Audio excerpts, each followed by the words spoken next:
Hello there guys! Hello mga pamangkin! This is your Tito PJ and this is Tito Mo Talks.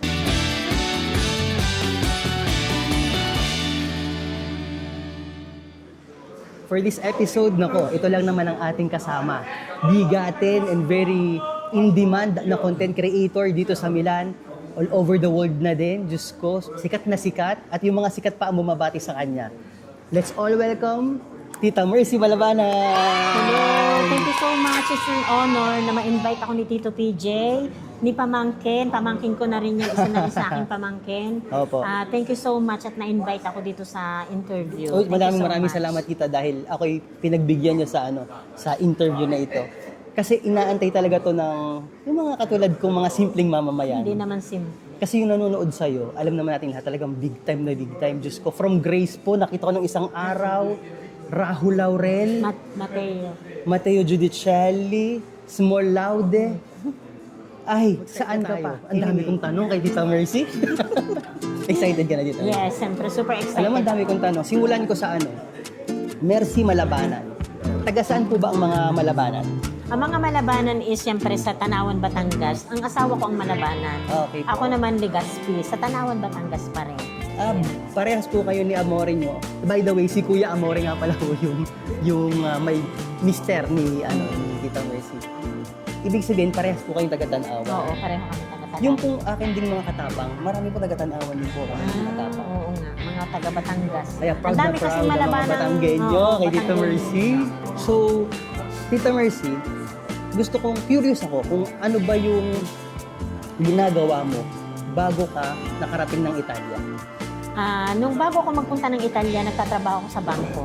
Sa bangko So, ka? as a bank teller, cashier bank teller ako doon. Grabe. And then, nagkaroon ako ng, nalungkot kami si Amore nalungkot kasi ang tagal na niya sa abroad, lagi kami magkahiwalay. So, si Kuya Amore po ang nasa abroad. Siya ang unang nag-abroad. And then, nag-decide talaga ako na sumunod. Kasi sabi saan niya, po siya? Saan pong bansa siya? Nasa muna? Italy din siya. Italy Oo, na siya po ang unang talaga siya. nag-Italy. 8 years na siya dito sa Italy bago niya ako pinetition. So, yun. Nagkaroon ako ng chance na, yun, nakapasa naman. Kumbaga, okay lang, nakarating. Yun, nagtuloy-tuloy na. Nung una, wala akong balak magtagal. Pero, syempre, iba yung sahod natin dito, mas maganda. Yun nga po Kaya, yung gusto kong itanong, bakit Italy ang pinili kaya ni Kuya Amore o yung pamilya niyo napuntahan? Kasi before, Bukod sa ibang mga, di ba, usong-uso Amerika. Uso that time, Saudi. Yan. Saudi. Usong-uso yan. Amerika. Bakit Italy ang napili niyong Hindi sa kaalaman nyo, si Amore, nag-Saudi muna siya. Si Amore ay tapos yan na... ang mga palaging storya ng Yes. buhay ng Batanggenyo yan. Si Amore ay natapos ng Bachelor of Science in Elementary Education, major in Filipino. Okay. So, kinuha Teacher niya yung pala, kursong, yes, teacher, elementary education. Kinuha lang niya yung course na yun just because gusto niyang maibigay yung pangarap ng mother niya na maging teacher siya. And then after makagraduate, ayaw niya magturo, nagpunta siya ng Saudi. Alam mo, ang hirap pala na nagsa-Saudi. Ang uso nun, sulat-sulat pa lang, nagsusulatan kami. Ano pong mga year yan, tita? Siguro mga 2000... 2000. Akala ko yung mga year pa nung Hindi, sila Saddam Hussein, nung nagbabumbaan, hindi naman. Hindi naman. Hindi Mga naman. 2004. Yan, 2004. Tapos, ayun, ano siya, na mag-decide siya mag-abroad sa Saudi. Alam nyo, kami ay childhood sweetheart. Bata pa lang kami, Ang galing. 7 years old, kumakanta na kami sa simbahan, doon kami nagkakilala. And then, Choir kayo? yes, choir kami sa simbahan hanggang Ano kayo, kami. tita? Hulaan ko. Alto, soprano? Soprano ako. Wow! At siya naman ay soprano. alto. And then yun, nagka-developan kami, mga bata pa lang kami, crush na namin yung isa't isa. Siguro destiny talaga na kami. Teka lang, tita. Na-curious ako bigla. Yung lugar niyo parehas lang. As in, Yes. ibig sabihin, yung elementary school na pinasukan mo, Iisa rin. at elementary school na pinasukan niya, iisa. Oo, yung high school magkaiba kami, pero college pareho kami. Sino po kayo natadhana nung high school? Oo, high school ko siya, sinagot ko siya is My God. 16 years old na ako. Pero bata pa kami, crush na namin yung isa't isa. And then, naging kami 10 years bago kami nagpakasal. Nag-abroad Na-curious siya, ako doon. nag-Taiwan pa siya. After Taiwan, nagpakasal kami. Kaya nga sabi niya ako daw yung namanhikan. Kasi nung mamanhikan sila, wala siya. Nasa abroad siya. And then, 10 Ikaw days ang pumunta doon sa bahay niya. Yes, 10 days lang yung bakasyon niya. Tapos yun, nagpakasal kami, umalis na uli. Alam mo, after 2 months, bumalik na ulit. Hindi na siya nag-abroad. And then, doon siya nag-decide na mag-Italy kasi nandun yung mga hipag ko sa Italy. Saan pong parte ng Italy yung mga hipag mo? Sa Calabria kami, napakahirap na na-experience Hindi, namin doon. akala ko Milano na kayo bumaba mismo, hindi pala. Calabria, ang hirap doon. Galing pa po kayong Calabria. So, ang Calabria ay nasa southern part ng Italia. Italia. Kami, nasa Milano kami ngayon, nasa northern part naman kami ng Yes, Italy. oo, yun. Kaya medyo hindi naging maganda, kumbaga, ang tagal niya doon. Alam mo, ang pinagtrabahuhan niya ay hindi nagsasalita, tapos hindi rin nakakarinig. So, hindi siya ganun kagaling magsalita. Mute and ano. Mute and ayun. Tapos walang ampaan niya, ganyan lang din. Badante siya. So, hindi siya marunong magsalita kasi nga, action lang silang dalawa. So, tita, ganito. May mga baby, may mga anak na po kayo. Yes, ang anak namin noon ay nung mag-abroad ako, ang anak ko ay 7 years old at yung isa ay 13 years old. Nung umalis kayo ng Pilipinas. Ito, medyo ako gusto kong malaman. Kasi ito ang isa sa pinakamahirap na lunukin ng isang, sabihin na natin na nagtatrabaho dito abroad, lalong-lalo na dito sa Milano. Yes. Kasi lalong-lalo ka na. Teller ka ng bangko, so maganda ang bihis mo doon. Yes. Tapos ngayon, syempre ang sikat na nakikita ng lahat ng buong Pilipinas ay naka-uniform ka.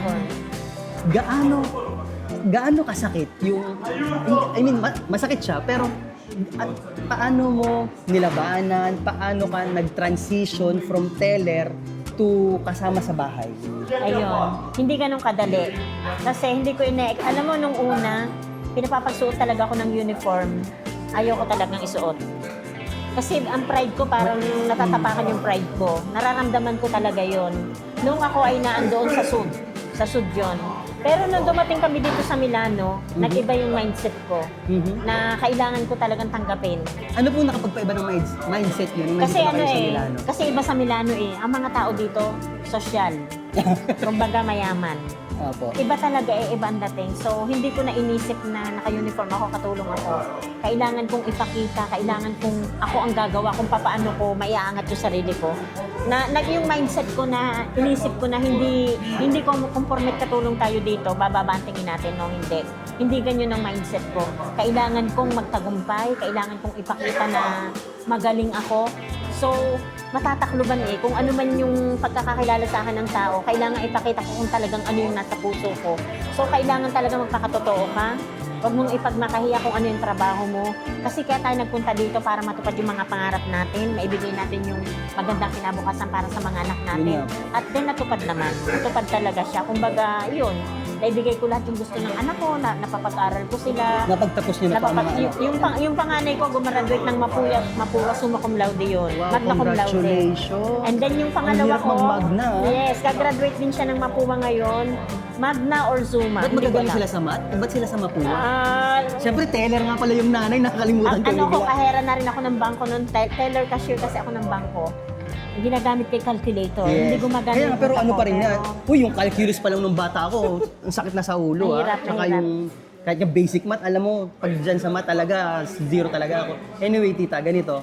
Yung mga bata, ito, syempre, nakaka-relate ako dahil ako naman, anak naman ako na nag-OFW, no? Ako tanda-tanda ko yung panahon na, yung araw na umalis yung nanay ko ng Pilipinas. Ano siya, binili niya ako ng computer, yung family computer. Oo. Tapos, pero bago dumating yung araw na aalis siya, inaano niya na ako, huwag kang iiyak, ikaw na lang ang dito, ikaw na lang ikaw ang dapat mag-ano sa kapatid mo, ganyan-ganyan. So, ikaw, ikwento mo naman sa akin Naku, baka yung mapaiyak day mo na ikaw ay aalis. Baka mapaiyak ako kasi pag yan ang pinagkukwentuhan talaga. Alam mo, yung bunso ko, masyado siyang, kasi yung panganay ko, stage mother, ako doon kumakanta yun. Nag-aaral siya sa Center for Pop Music. Okay. Tapos yung anak ko naman, merong nag-aalaga talaga sa kanya, nakasama namin sa bahay. So, yung bunso kong yun yung naging frustration ko na hindi ko siya masyadong naalagaan. Kasi palagi akong focus sa anak ko, kumakanta lagi. Doon sa panganay? Oo, ini-invite siya sa kumanta sa mga kasal, binyag. Laging ako yung kasama niya, magpa-practice. Opo. Kakanta sa mga kung saan-saan akong kasama. Tapos naiiwan lang yung bunso ko. So, yung anak ko, hindi pa siya ready na iwanan ko siya. Tapos, alam mo, noong umalis ako, hindi niya talaga alam na aalis ako. Ayan, ganyan din ako. Alam And ko, then- pero parang, anong bang tawag sa atin yun? Nilalansi-lansi ka ba? Yes. Alam mo, hindi niya alam talaga, yung murang edad niya talaga, na akala niya is mamamasyal lang kami sa Manila. And then pagdating niya namin sa airport, yun yung nakatatak sa utak ko talaga. Alam mo, ang tagal ko bago naka-recover, hindi ako nagpe-Facebook. Almost 4 years hindi ako nag-Facebook. yun yung naging ano ko talaga, na lungkot talaga ako kasi umalis ako, yung anak ko mahabol siya. Wow. Nabigla Ang siya, hirap. nabigla siya kung bakit ako aalis. Tapos ay Parang napipicture-picture ko yung eksena nyo sa grabe, naiya, iyak yung anak salamin. ko. Umiyak talaga yung anak ko. Hindi niya ine-expect. Yung panganay ko alam niya kasi lumaki yung panganay kong independent. Pero yung bunso ko, yun ang masyadong masakit sa akin. Siyempre Kasi nga, baby. iniwanan ko siya ng ganong kaedad. Tapos, hindi niya alam na aalis ako. Kaya, hirap. Pero ang maganda naman doon, Tita Mercy, kita mo naman ngayon ang mga achievements mo sa buhay. Who would have thought na ang isang Mercy Malabanan, nagtrabaho dati sa Calabria, na papunta ng Milano, at ngayon, global na sikat as a content creator. Paano po kayo napasok sa content creator? Ganito. Content creating? Ayun. Connection, in connection pa rin sa una kong trabaho sa Sud. Sa Calabria pa rin yan? Sa Calabria, Ang ganito. laking bagay pala ng Calabria sa Ganito inyo. kasi yun, meron akong kaibigan na taga dito sa Turin, Italy. Okay. Ngayon, tinawagan ko siya. Kasi ang tingin ko doon kasi, hindi ako mag-go-grow doon. Kasi Sa nga, Calabria. araw-araw gigising sa umaga, aalis. Kasi ang giornata kasi ako, dalawang trabaho ko, umaga at hapon. Okay. Sabi ko, hindi ako mag-go-grow dito kasi sa umaga maglilinis ng bahay, tapos magluluto, mamamalansya. Wala akong natututunan kasi yung amo ko wala naman sinasabi, yung pagluluto, iyon na ng iyon. So gusto ko namang mag-grow. Tumawag ako sa kaibigan ko kung may alam siyang amo na naghahanap. Sabi niya, yes, meron akong alam na couples na naghahanap. So pumunta ako doon, hindi ako marunong. Ang alam kong salita ay Calabrese. So iba pa po yung Calabrese? Alam mo yung Fredo, hidu-hidu. Sa kanila yung gano'n. Ano po? Ang Fredo? Hidu-hidu. Hidu-hidu. Calabrese salita yun. Hidu-hidu. Yun. Kundi, pwesto hidu-hidu. Pero Yun. hidu-hidu. Eh di ngayon, nung magpunta ako dun sa, nagpa-interview ako dun sa amo namin, sinabi ko talagang totoo na hindi ako ganun kagaling magsalita, English. Okay. Sabi Siyempre, niya, lalabanan nyo yan kasi English yan. ngayon, sabi niya marunong ka magluto. Sabi ko, ang alam ko pong luto is Calabrese. Sabi niya, sige, tuturuan kita. Wow. And then, nung malaman niya na nakita niya talaga yung potential ko sa pagluluto. And then, nung Tsaka may drive siguro talaga kayo na gusto nyo matuto, Yun. gusto nyo gawin. papapasukin niya talaga ako sa pag-aral ng pagluluto kasi kontesa yun eh. Ngayon sabi niya, papapag-aralin kita ng salita. Kasi kung mag-aaral ka ng pagluluto, hindi mo ma-appreciate yung ma-appreciate yung mga salita kung hindi ka maalam magsalita ng Italiano. Dapat talaga. Kasi, Sabay. oo, kailangan, alam mo yung mga recipe, ganyan. Sa madaling salita, nag-aral ako ng pagsasalita, 3 months. Alam mo, ang hirap ng pinagdaanan ko doon. Kasi nga, ang trabaho ko alas 7, gigising kami ng 7:30, mag-isimula na kami ng trabaho hanggang 12:30. Opo. Tapos pagkakapakain ng amo, dire-diretso na kami ni Amore, magkasama kaming nag-aaral ng pagsasalita. Pagkatapos, alam mo, hanggang alas 4, yung diretso na uli kami sa trabaho. And then after 3 months, tumawag ang professor ko, nag-tap ako doon. Sabi nung professor ko, 1 month pa lang, hindi na daw po pwede ako sa level 1. Kailangan kong mag-jump sa level 2 kasi nga, daw ako doon eh. Advanced ako at saka overqualified ako doon. Kumbaga sa atin ay accelerated. Oo, yun. Accelerated. Nilagay ako sa level 2. Si Amore naiwanan sa level 1. Bakit yun yung si Amore? Kasi hindi siya masyadong magaling magsalita na ikwento ko sa'yo. Yung kanyang... Sige, kasi nga dati po, yung kanyang trabaho ay hindi naman nagsasalita. Oo, yung kaya medyo hirap Hindi siya siya. puwersa. Hirap na hirap siya sa pagko-construct ng mga words. And then yun, tuwan-tuwa ang amo ko. And then that is the time na kumuha na siya ng personal chef na magtuturo sa akin. MWF, nag-aaral ako ng pagluluto.